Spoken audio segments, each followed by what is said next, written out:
Another mom tried to make me change my daughter's clothes at a birthday party. Update by user through Aurora's mom. Original. Hey everyone. Thank you for assuring me that I did the right thing. This might get a little long. Since my post on Thursday, 2 days after the mom group started debating, 3 things happened. 1. On Friday, my husband went to pick up the kids. The parents of one of my son's friends, who have a younger son in my daughter's class, asked if he knew about the costume fiasco, or as my friends are calling it, Aura Egget. I had told him everything. He said the birthday girl's mother was being ridiculous, as I had no idea what her daughter's costume would be. The mom he was talking to asked, wait, she didn't know. She called me, and I told her my side. Turns out BG's mom told people that I had been informed about the costume, and to avoid dressing Aurora the same, weeks prior to the party. The story was warped before it even got to the group chat. My side of the story made it to the group chat. After some pressure, BG's mom eventually confessed she'd lied about me. Most of the other moms had apologized to me by Sunday. 2 also apologizing to us on Sunday were BG's father and maternal grandmother. She's visiting them for a few weeks. Apparently, BG's mom had been complaining about the party almost daily. Since they got the photos back, BG's mom has been insisting that there isn't a single good picture of her daughter without another girl wearing the same costume. Aurora and BG were playing together most of the party. She was especially upset about the group photo, which shows BG in the center and my daughter to her right. There are 2 girls between them, but she still thinks they're too close to each other. BG's dad had been listening to these complaints since the party. He told us that unless his daughter was in the room, he couldn't look at the pictures without his wife making a comment about me, my daughter, or how we ruined BG's birthday. It came to a head on Saturday. While talking with the grandmother after BG went to bed, the mother said she no longer wanted to make a photo album of the party. They'd gotten a photographer for both album and social media purposes. Both BG's dad and her grandmother wanted the album. The 3 had a fight that lasted about 15 minutes before the grandmother told BG's mom to stop obsessing over her daughter's friend. She said all that matters is that BG had fun, and all of the photos reflect that. They told us all that when they called to apologize. They wanted BG's mom to apologize too. She hasn't.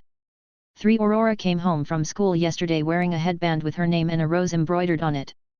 BG had her grandmother make it for her.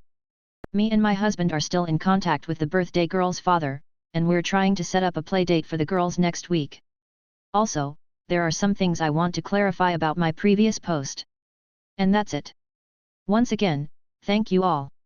M freaks out I engaged her nonverbal son, by users top. Older lady stopped at our shop because her motor started ticking all of a sudden, wasn't buying that, since the ticking is the ticking sound of a spectacular engine death coming soon. She was busy with the techs, and in the waiting room was her teenage kid just staring at the Rubik's Cube on the counter, so when I finished cashing out a vendor I went to the office, grabbed the cube and handed it to him. His eyes lit up and he started playing with it. He said thank you and signed, so I signed back you're welcome. I only know basic sign, working on ASL. That's when the mom noticed. She thought I was talking to her kid. I get the whole special needs thing. I have a brother that's special needs, but I don't believe in socially isolating them from engaging with normal people. When I stepped back out into the shop, she got in my face telling me her kid is deaf and that I wasted time talking to him in the first place. I explained to her that I knew some sign language and all I did was say you're welcome to him when he thanked me for the toy. She didn't see me sign to her son, so she missed all of that and backed down when she went into the office and asked her son what I said. They ended up leaving after finding out there's nothing we could do to save the engine. We let him keep the Rubik's Cube. I honestly don't think he's ever seen one. Racist entitled mom doesn't understand receipts, by user gender thieving thing. Obligatory apology for crappy formatting, I'm on mobile. Entitled mom equals M, chill kid equals CK, restaurant owner equals RO. Context: so there's this amazing Middle Eastern restaurant in my area that I go to often. RO is a Middle Eastern immigrant, I'm not sure from where, and has lived in the US for over 25 years. He has an accent, but he's fluent in English. And now onto the story. I was hungry, so I went over to the restaurant. I walked in and saw a lady, M, standing at the ordering counter. I waited patiently in line, and all seemed normal. RO printed the receipt, gave it to M, and took her money. M looked down at the receipt and said irately, "Excuse me, why does this receipt say balance due? I paid for my food already in exact change." RO looked confused and said to M, "Ma'am, you don't owe anything, I just printed the receipt before.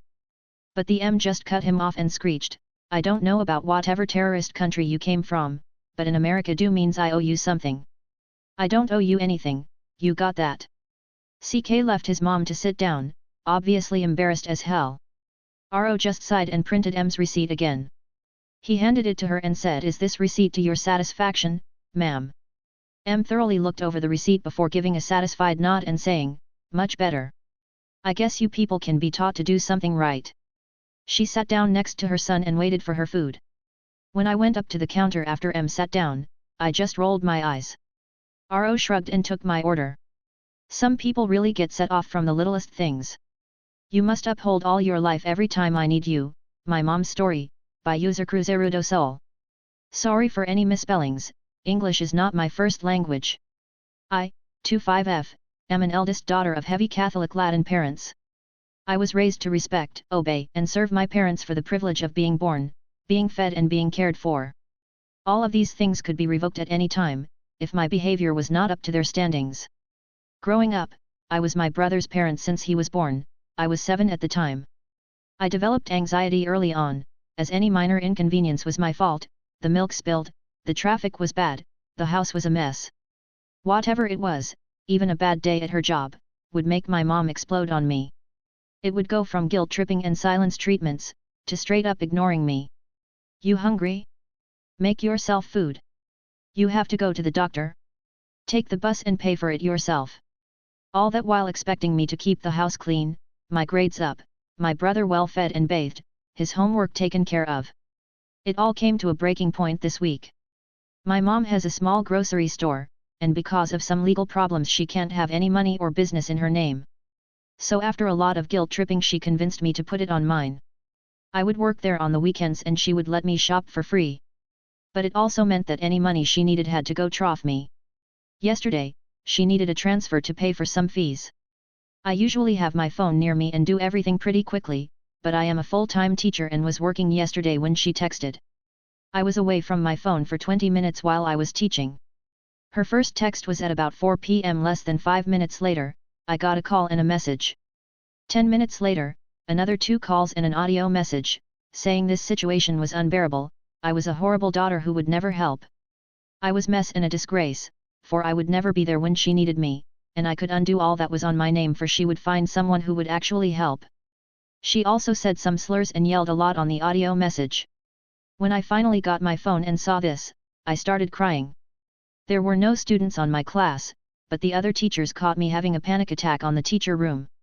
They helped me calm down and I went back to class, all while she was sending me multiple posts on Instagram about letting go of toxic people and how some people only bring you down.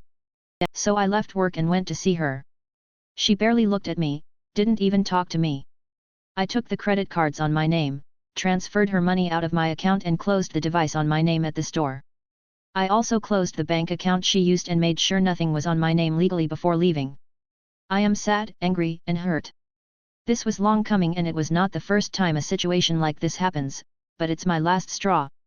I just know that she has no one else to help her, and in about 2 weeks when she needs me again, I will get dramatic calls asking why I don't visit anymore, and if I can help her in just a tiny thing.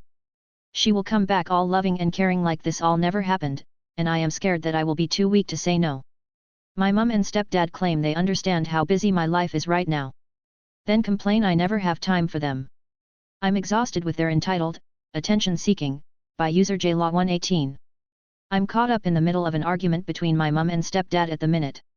My stepdad left her in June following an argument that turned sour between the two. The problem they both have is, he's a heavy drinker and my mum has anger issues and together they just clash. Anyway, regardless, this argument between the two of them has been going on ever since. Both promising me they won't get me involved but it's all they have done. My life is hectic at the minute. Me and my girlfriend moved in with my grandma 18 months ago following her dementia diagnosis, so we live and care for her. We've got an 8-month-old baby boy who keeps us on our toes, whilst I also started my own business in June and most days I'm out working 12+ hours a day. I literally get up and out of the door for 6 a.m., I drive most of the day and limited to when I can text and be on the phone. I get home about 6 p.m. on average, where we sit down to eat, wash up, then we have our little boy in a routine at about 7 p.m. we get him ready for bed, with a bath every 2 nights. That's a bottle, book, and then trying to settle him. Whilst trying to make sure my grandma's needs are also met. Then we have washing up to do, sometimes bottles to wash and sterilize. Then we maybe get into bed about 9 p.m. to settle down, but I have to sit there on my laptop catching up on admin things for the business that I don't get the chance to do during the day. We maybe get to sleep around 10/11 p.m., then back up at 5 a.m. and repeat. I barely see my little boy apart from bedtime most days and it breaks my heart. My stepdad recently saw me have a mental breakdown in regards to my grandma's dementia only a matter of a month or so ago. Then not long after he started kicking off at me over texts and emails, throwing things in my face that he's bought me over the years and telling me how awful and ungrateful I am.